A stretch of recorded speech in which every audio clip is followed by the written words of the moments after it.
जय जय शङ्कर हर हर शङ्कर जय जय शङ्कर हर हर शङ्कर जय जय शङ्कर हर हर शङ्कर जय जय शङ्कर.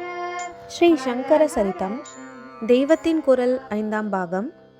பால்ய உபநயன சிறப்பு. 5 வயசிலேயே ஆச்சாரியாளுக்கு உபநயனம் செய்து விட்டார்கள். சம்பந்தர் கதையை பார்க்கும்போது அவருக்கும் 3 வயசில் அவர் பதிகம் பாட ஆரம்பித்து அப்புறம் சில க்ஷேத்திரங்களுக்கு யாத்திரை பண்ணிவிட்டு வந்தவுடனேயே உபநயனம் செய்துவிட்டதாக பெரிய புராணத்திலிருந்து தெரிகிறது. உபநயனம் பருவம் எய்த என்று சொல்லி இருப்பதால் மினிமம் எந்த வயசில் பூணூல் போடலாமோ அப்போதே போட்டுவிட்டார்கள் என்று துவனிக்கிறது. நித்திய உபநயனம் என்பதற்கு மினிமம் 8 வயசு, காமிய உபநயனம் என்பதற்கு 5 வயசு. நித்தியம் காமியம் என்று 2. நித்திய கர்மா என்பதற்கு உள்ளூர ஏற்படுகிற ஆத்ம சக்திதான் பலன். வேறு அதனால் எந்த இஷ்ட லாபமும் அடைய முடியாது. உண்மையே சொல்வதால் லாபம் உண்டா? பொய் சொன்னால்தான் கொழுத்த லாபம் சம்பாதிக்க முடியும் என்றுதான் பார்க்கிறோம். ஆனபோதிலும் உண்மைதானே நாம் சொல்ல வேண்டியது என்று விதி இருக்கிறது. ஏன் அப்படி இருக்கிறது? பொய் சொல்வதால் பாபம் உண்டாவதால்தான், அதாவது ஆத்மா அசுத்தி அடைவதால்தான். நித்திய கர்மாவும் இப்படித்தான். செய்யாவிட்டால் பாபம், செய்தால் நமக்கு தெரியாமலே ஆத்ம சுத்தி ஆவது தவிர தெரியும்படியாக தன லாபம் புத்திர லாபம் என்று எதுவும் காட்ட முடியாது. காமிய கர்மா என்பது நம்முடைய ஏதோ ஒரு இஷ்ட லாபத்தை உத்தேசித்தே பண்ணுவது. பிள்ளை பிறப்பதற்காக தசரதர் புத்திர காமேஷ்டி பண்ணியது காமிய கர்மா.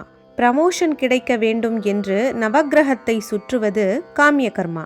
இவற்றை பண்ணித்தான் ஆக வேண்டும் என்றில்லை. நித்திய கர்மா பண்ணியே ஆகணும். பண்ணாவிட்டால் பாபம். நித்திய உபநயனம் 8 வயசுக்கு பண்ண வேண்டும். கர்ப்பத்தை கூட்டி 8 வயசு, அதாவது பிறந்து 7 வயசும் 2 மாசமும் ஆனவுடன். இது மினிமம். மேக்சிமமும் இதுவேதான் என்று சொல்லும்படியாகவே சாஸ்திராபிப்பிராயம் இருக்கிறது. ஆனாலும் தவிர்க்க முடியாமல் ஏதாவது இடைஞ்சல் ஏற்பட்டால் என்ன பண்ணுவது என்று நினைத்து போனால் போகிறதென்று இன்னொரு 8 வருஷம் கொடுத்து 16 வயசு வரை பூணூல் போடலாம் என்று சொல்லியிருக்கிறது. குறிப்பு: இது பிராமணருக்கான விதி.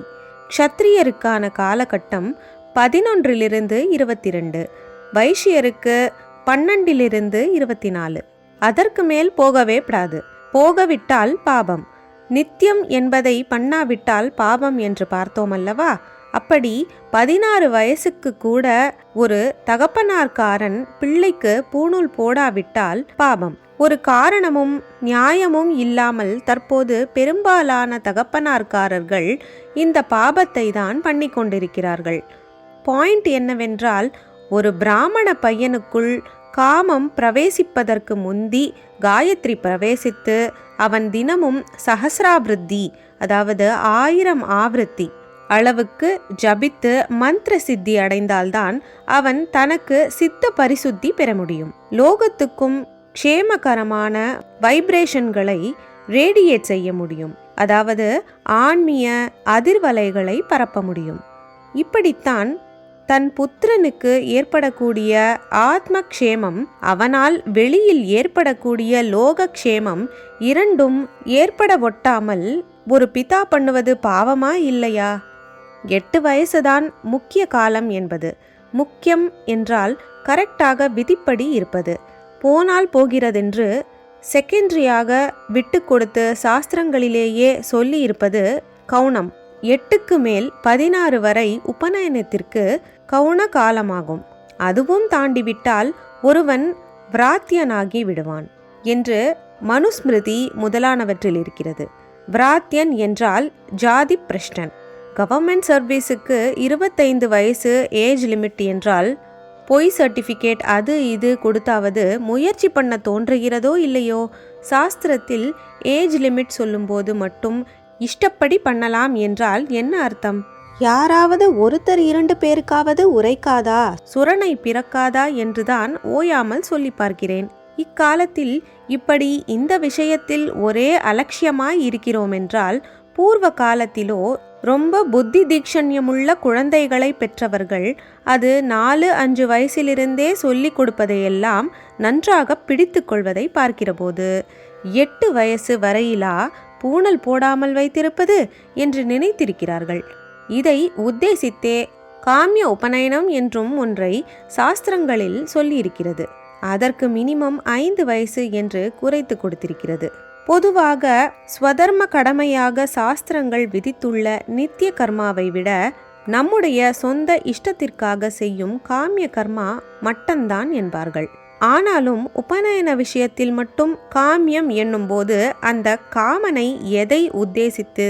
பிரம்ம வர்ச்சச காமஸ்ய பஞ்சமே என்று ஸ்மிருதிகளில் சொல்லி இருக்கும்படி குமாரன் பிரம்ம தேஜஸை சம்பாதித்து கொண்டு தன்னையும் சுத்தி செய்து கொண்டு ஊருக்கும் சுத்தி ஏற்படும்படி செய்ய வேண்டும் என்பதுதானே உத்தேசம்.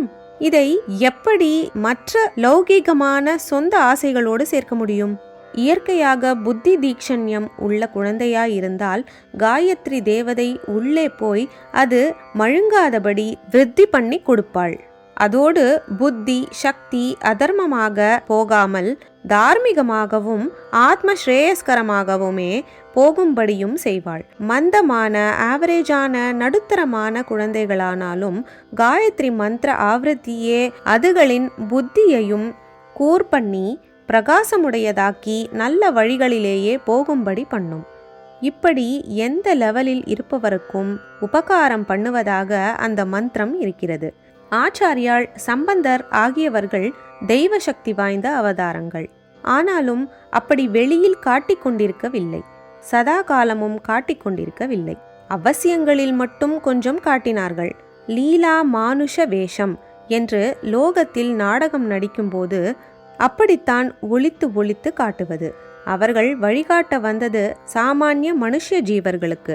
அதனால் மனுஷ்ய சக்தியையே சரியாக முறையாக பிரயோஜனம் செய்து கொண்டால் என்னவெல்லாம் சாதிக்க முடியும் என்று ஜனங்களுக்கு காட்டி அவர்களுக்கும் அப்படி செய்ய உற்சாகம் தரும் வகையிலேயே தங்களுடைய வாழ்க்கையை மானுஷமாக அமைத்து கொண்டார்கள். பால்ய உபநயன சிறப்பு நாளை தொடரும். ஜெய ஜெய சங்கர, ஹர ஹர சங்கர, ஜெய சங்கர, ஹர ஹர சங்கர, ஜெய ஜெய சங்கர, ஹர ஹர சங்கர, ஜெய ஜெய சங்கர, ஹர ஹர சங்கர.